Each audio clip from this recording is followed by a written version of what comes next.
अब संजय भगवान श्री कृष्ण और अर्जुन के स्वाद रूपी भगवत गीता का आरंभ करते हैं। 18वें अध्याय के 74वें श्लोक में आए इति पद से यह स्वाद समाप्त होता है।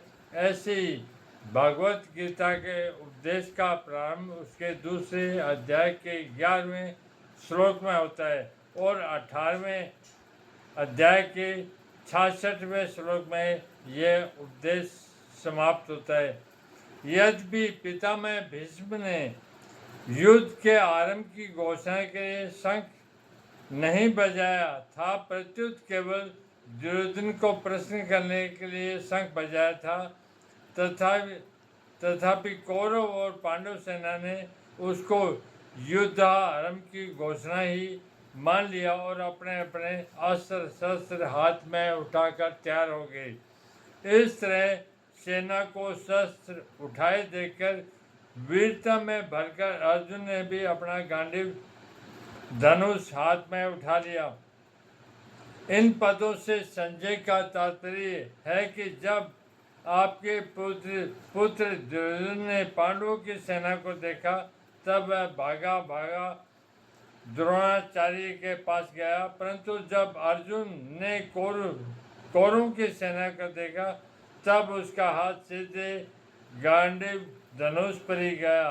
धनुर्धर में इससे मालूम होता है कि दुर्योधन के भीतर भय है और अर्जुन के भीतर निर्भयता, उत्साह, वीरता है। अर्जुन के लिए कपिल ध्वज विशेषण देकर संजय धृतराष्ट्र को अर्जुन के रथ की ध्वजा पर विराजमान हनुमान जी का स्मरण करते हैं। जब पांडव वन में रहते थे तब एक दिन अकस्मात वायु ने एक दिव्य सहस्त्र दल कमल लाकर द्रौपदी के सामने डाल दिया। उसे देखकर द्रौपदी बहुत प्रसन्न हो गई और उसने भीमसेन से कहा, वीरवर आप ऐसे बहुत से कमल ला दीजिए।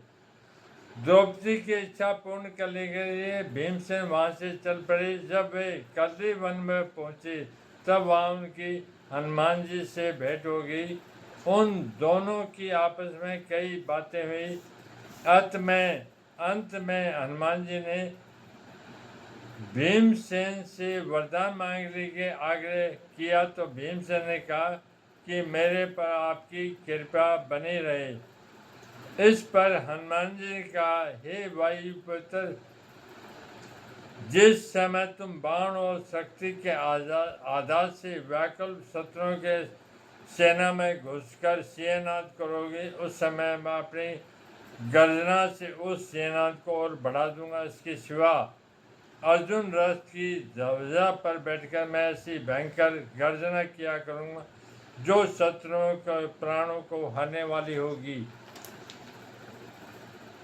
जिससे तुम लोग अपने शत्रुओं को सुगमता से मार सको। इस प्रकार जिनके रथ की ध्वजा पर हनुमान जी विराजमान है उनकी विजय निश्चित है। धृतराष्ट्र ने अपने प्रश्न में पांडव पद का प्रयोग किया था। अतः धृतराष्ट्र को बार बार पांडवों की याद दिलाने के लिए संजय 1:14 में और यहाँ पांडव शब्द का प्रयोग करते हैं। पांडव सेना को देखकर दुर्योधन तो गुरु द्रोणाचार्य के पास जाकर चालाकी से भरे हुए वचन बोलता है, परंतु अर्जुन कौरव सेना को देखकर जो जगत गुरु है, अंतर्यामी है, मन बुद्धि आदि के प्रेरक हैं, ऐसे भगवान श्री कृष्ण से सूर्यता, उत्साह और अपने करते हुए भरे हुए वचन बोलते हैं।